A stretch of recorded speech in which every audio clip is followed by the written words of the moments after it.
Now, before we get to GORTAK and before we get to Igneus, I have to say, please, if you're watching this video, trust me a little bit. Do not waste your money on the heroic orbs. Do not waste your time going for this dungeon. They've made this too tough, and it is not worth it.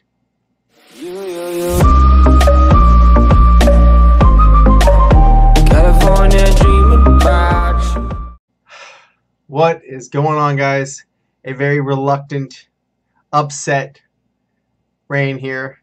I got GORTAK, sped him up, hatched him, put him to 100, put some runes on him, and little to my dismay was I very disappointed. Now, nowhere in this, this is to you, Social Point, because I know I got a comment in one of my last videos that Social Point commented on one of my videos. You say nowhere in these learn more, nowhere in the video on YouTube, and nowhere in the comments does this say you have to rank him up to get his best skills. This was not a Nemesis Legend that unlocks his skills. This is a Warmaster. This was not mentioned to anyone, and I'm sure that this I hope this helps someone not purchase this pack, because I am pissed. I spent $50 to have a subpar legend. Now, he's got a trait that almost makes me want to think it's made up for it, but I still don't think so. GORTAK, level 100. And he's supposed to be an attacker. It's really tough to say your legend's an attacker when you take away his 4 best skills. You're going to take all 4 of them away and then not even tell people that they're not going to become available until maybe even past 105. I don't know. I haven't looked up everything on the forums yet. I'm sure people have this legend at 110 even right now. I'm just going to say, unless, I'm not even going to say top 1%. I'm top 1%. This is not going to be possible for a lot, for top 5%. I don't even know about top 1%. This is a top 0.1%. This is who they're appealing to. Social Point is they're trying to get people that already spent a ton of money in this game to spend even more, and that's what they're doing in these dungeons, and they did a good job probably to the people that need this legend of 130 or whatever to put themselves, the people in the top 100, not the people in the top 1,000. The people in the top 1,000, I don't know if they're going to be able to compete now. This is just, it's a whole nother level. Now, I'll talk about him and his skills in 2 seconds, but I just want to quickly talk. These heroic dungeons, for those of you who don't have the heroic orbs, just kind of want to know. Essentially, there are 6 floors to this, all of which give you a rank up. The first 2 get you the legend, and then from there is the rank ups. I will try one of these battles in the 3rd floor, but I don't think I'm going to be able to do it to get him, because you can't use Elementium and you can't use the Earth Cells to rank him up. And I didn't know that because they don't show you that until, I mean, I guess you could look if you had 2 cells, you could see this, but this was not one that I saw early on. I mean, I'm gonna try to get it, but I'm not spending any more money. And this is, I'm not buying any more Warmasters. I'm not buying any more heroic orbs. I might attempt to get this one to 105, but that will be it. This is too much. This is too much for Monster Legends. I don't know why they think that $100 legend to get him to 105 is remotely fair. But whatever. Actually, we're not going to show this. I'm just going to get to his skills and what I did for him. Maybe that's all you guys want to see. Basically, all I'm saying is this legend is coming unranked. Yes, he's immune to all control skills. He's not immune to total blind, and he's not immune to stamina drain. But he gives stun and mega stun immunity to all your allies, which is pretty good. But I'm going to say he is a support legend at 100, so that's why I have these runes on him. Might put him on defense every now and see how he does. But his skills are very lackluster. His best skill is the give extra turn to itself and remove all negative status effects. Applies a 40% shield to itself and deals heavy special damage to all enemies. This is pretty good. This is like a 45-50 damage skill, I think. I want to say it's 45. And a medium shield.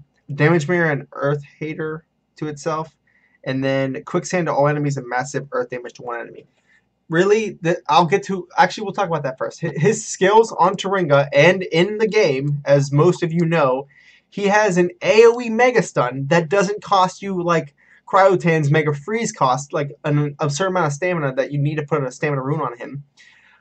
He also has a regular Mega Stun skill, a Quicksand and Sunburn to all enemies, and then immunity to control to all allies, dark protection to all allies, damage mirror to itself, and gain an extra turn.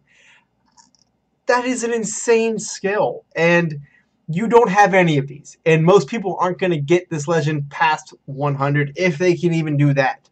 These dungeons are tough. They have ranked up legends, ranked up relics, ranked up runes. I mean, they're not easy. I won't say, because you can't just use your stamina for it, and you can't just use your stamina to unlock a level and just have a chance for it. It's really tough. I don't think I'm going to make it. And even if I wanted to make it through the 110, if I could, I'm not going to spend the money to get more orbs, because I guarantee you they're going to have a chest in the next few days. Oh, here's anywhere from 1,000 to 5,000 heroic orbs for $50, or probably more than that. Maybe $100, maybe like 100. I don't know. I'm kind of upset. Please don't waste your money on this, guys. This is beyond the top 5%. This is the top 0.1%. This is the top 100 players that really want to compete with each other.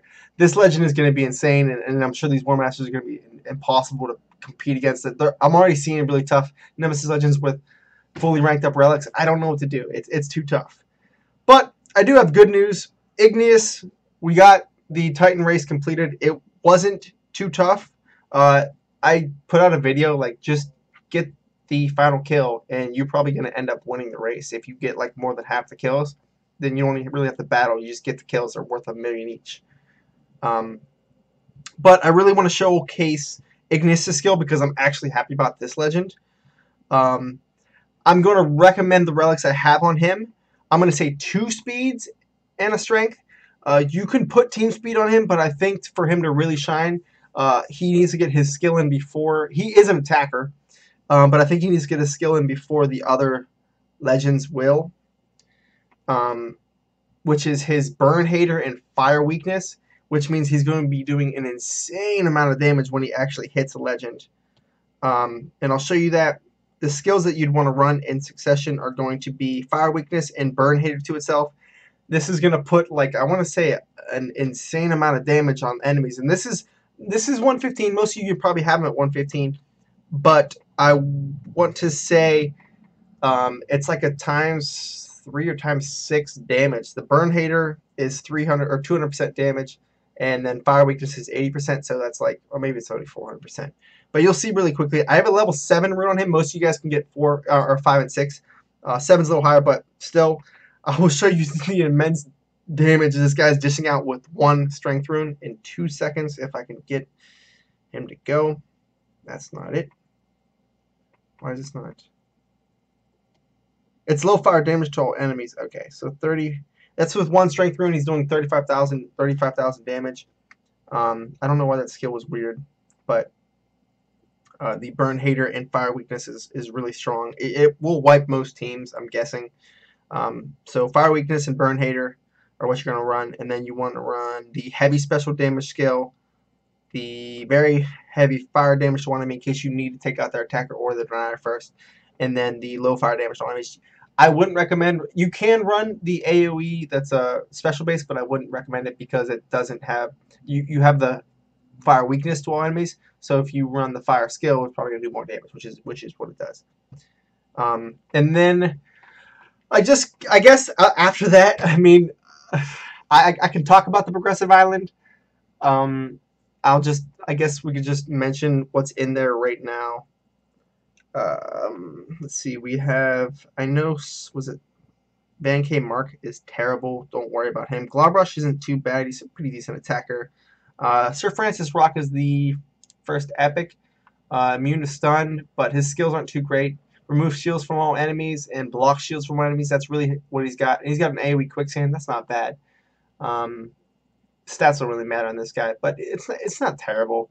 I can see him really not having a purpose, though. Block shields and remove shields. Privateer Morgan, is this the last guy? I was really hoping he was going to be the last guy, because I like the other one. I like the other guy more. Heavy magic damage to all enemies. This is a pretty strong attacker. Wait, is he an attacker? Yeah, 3,500 attack. Double damage to itself. But he's got the double damage and then a heavy magic attack. and then another moderate magic attack. He's a pretty decent attacker, hardened, so he's got a status effect or less effective against him. But this is the one I'm actually kind of excited for. He's basically a second Silas, and I really like Silas, except he's hardened instead. I think Silas is immune to poison. I don't actually. He might be hardened. Either way, Lord Mindson. He's got an AoE possession, so he's the second nature legend that has an AoE possession, which is great. And this is moderate nature damage to all enemies. 30% of stamina to all allies, immune to possession all allies. That's pretty great. A heavy nature damage and another possession. Oh, energy. Oh, that's just energy regeneration. That's not that great. But he's got an AoE possession. I like this legend, mostly because I always love possessors. Mostly because the nature category was pretty terrible for the longest time. Then we have Alsa's Bodyguard. There's nothing special about this one. He's got a really high life, but his skills aren't that great. I mean, remove all negative stat effects from all allies. He's kind of a tanky support legend. Taunt to itself, increased healing and double heal pool, and that goes pretty good with the taunt skill. If you can get regeneration, so that's pretty great. Igneus, we already talked about him. His skills are okay. It was kind of a letdown seeing the AoE Quicksand, AoE Ignite, AoE Burning. I mean, he had some really great skills in that Titan race, but I don't think that he lived up to those expectations in my eyes, at least. Okay, so Fire Weakness is 50%, and then the Burn Hater is 200%. So yeah, you're getting, is it 250 or is it 200 plus the 50%? I don't know if they stack in like a multiplication kind of way. But you guys saw the skills I have. I would recommend running 2-speed on though, because he will go before the other attackers and possibly even the support legend if your denier gets to go first.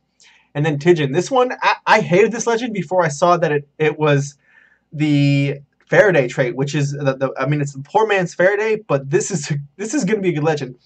I will tell you guys this. You don't need. I think this legend is going to be one that everyone should have. He is the perfect counter to a Volt, and he actually has a couple decent skills. The activates cooldowns. It's not going to be great for a lot of legends, but if you're going against a Volt, you can activate cooldowns on their denier and then remove all the stamina from Volt, and you'll get your turns back. Remove all positive status effects from all enemies. Really, to me, it's just these two right here.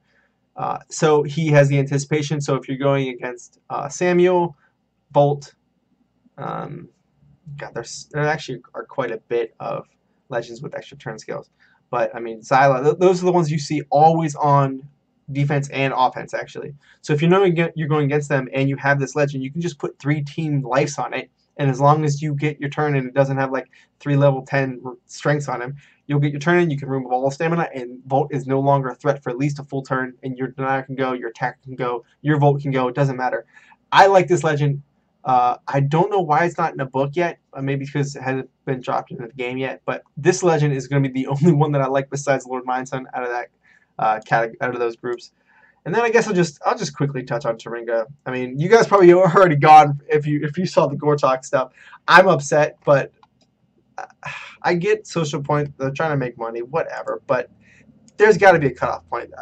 A game should not cost $100 for one specific thing, but that's what this one's going to cost. And I guarantee you, to get that legend to 130, because the dungeons progressively cost more heroic orbs per dungeon. The first one costs, I think, 20, then 40 for the first one, 60 for the second one, and 80 for the third one. And there's 6, so I'm guessing it gets up to like 140, which means out of the 30 nodes, 30 times 140 is like 4,000 orbs.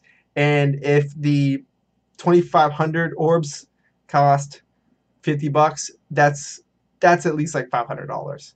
And that's not accounting for all the ones that you're not going to pass. And remember, you'd have to have rank 5 legends for the last, I'm guessing, 2. This is the last 2. Last 2 floors. Either way, I'm not a happy camper. So I hope you guys save your money. I will, from now on, be saving my money for the Warmasters. I'm not going to participate in this bullshit. I don't know if anyone else has this legend and if they're going to fix it. they at least have to put something in the wording to tell people they're not getting the full legend, like they did for the first couple of Nemesis. They might have actually said it for the Nemesis. I didn't see it for the Nemesis. It's definitely not in there for this one though, and I'm kind of upset about that. But the progressive islands here, I'm moneyed out for this game. I'm so done for a while. This was my final straw for a while. So I'll get Digin, and I'm not gonna push for what's his name, Privateer Morgan. I'm not gonna push for him, but I'm just a little salty. So I hope that you at least took something away from the video. You didn't have to like it, I'll tell you that. I didn't like it at all either, spending the time I spent. And I like the challenge of these dungeons. I don't like the fact that they literally cost money to participate in further. You mean you can get the free 150 and then, you know, 5 a day from the daily quests. I mean, that's bullshit. I'm salty. Well, anyways, thanks for watching. I hope you liked the video, and I will catch you guys in the next one.